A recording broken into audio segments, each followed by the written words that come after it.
So One Punch Man Chapter 227 at ang title nga nito ay Calamity. Nagsimula ang chapter mga tol dito kay Suiko at sa kalaban niyang Machine God. Tinanong ng bagong hero kung isa ba raw itong monster. Yan nga raw ang una niyang makakaharap kaya simulan na raw nila. Sagot naman ng kalaban siya nga raw si Machine God Miller. Sino ba raw ang hero na yan? Wala raw siyang data sa babae na yan. At kung ganun maaaring baguhan raw ito. Ganun pa man hindi niya raw kailangan ng data para sa isang mahina. Kaya tawagin na nga lang daw nito si King. Mula nga dyan mga tol mukhang nainis nga si Suiko kaya agad ngang sumugod ito. Pero biglang nakat na nga dyan mga tol at dito na tayo sa NCT kung saan lumalaban si Tank Top Master. At sinabi niya nga rito mga tol na ang mga Tank Top Army na raw ang bahala. At mula nga dyan ginamit niya ang Tank Top Deep Breath at in-inhale lahat ng mga nilalabas na usok ng kalabang monster. Makikita natin dito mga tol na talagang matindi nga yung higop dito ni Tank Top. At mukhang lahat nga ng usok dyan sa city talagang kaya niya ang sinhutin. At kahit nga ang monster na si Heavy Smoker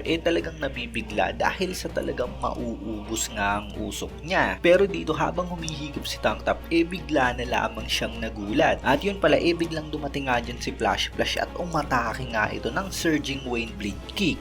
Nahati nga dyan ang monster mga tol at dito tinanong nga ni Flashy ang si Tank Top kung isa ba raw itong vacuum. Pero mukhang kailangan niya nga raw pasalamatan ito dahil sa ginawa ni Tank Top mas napakadali nga raw gumalaw. Sumigaw naman dito si Tank Top mga tol na gumagawa nga raw ng clone ang kalabang monster kaya mag-ingat daw ito. At dito makikita natin na buhay pa nga talaga si Heavy Smoker mga tol habang patuloy nga siyang nagbubuga ng usok. Habang sinasabi niya nga dyan na wala raw limit sa dami ng usok na kaya niyang gawin. Pero sugod nga rito si Flash mga tol at kasunod nga niyan ayan na nga bagang. Ginamit niya nga mga tol ang attacking Sky Ripping Scatter Flash Slash. At sa attacking nga na yun, mukhang napatay niya na nga talaga ang monster. At biglang-bigla nga rito si Tank Top dahil sa natapos na raw agad ang laban at wala raw siyang idea na ganyan kalakas siyang si Flash.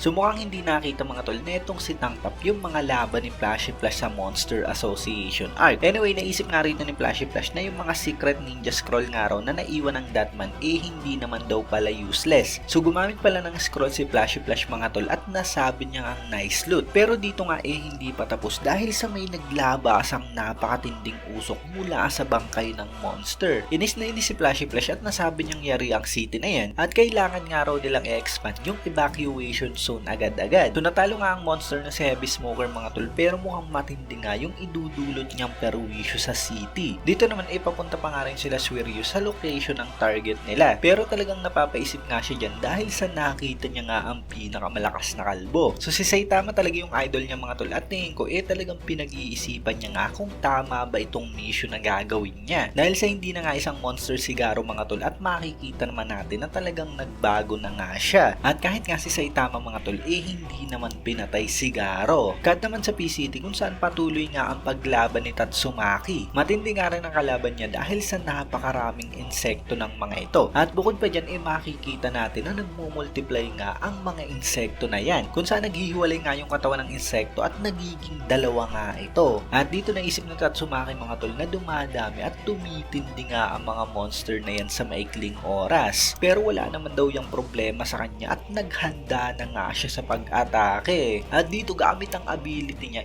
piniga niya nga ng napakatindi ang napakaraming mga insekto na yan. At parang napakadali nga lang din itong natalo ni Tatsumaki at nasabi niya nga na insekto lang naman daw pala ang mga yan. Pero matindi mga tol umangat nga yung lupa rito at dito sa last panel grabe mas dumami nga ang napakaraming mga insekto na yan. So tingin ko nga mga tol sa ginawang pagpatay ni Tatsumaki sa mga insekto na yun mas nagmultiply nga ang mga ito. Mas napakarami na nga nila, mukhang mas naging agresibo at mukhang galit na galit nga kay Tatsumaki mga tol. Kaya ngayon mukhang hindi nga magiging madali ang laban na to sa rank 2S class hero na si Tatsumaki mga tol. So hanggang dyan nga lang ang chapter na to mga tol. Bitin tayo ulit. Pero kung nagustuhan nyo nga ang video to, syempre huwag nyo sana kalimutan mag-iwan ng like dahil napakalaking tulong na yan para sa ating channel. At yun, maraming salamat sa inyong panonood at mag-iingat kayo palagi. Bagang!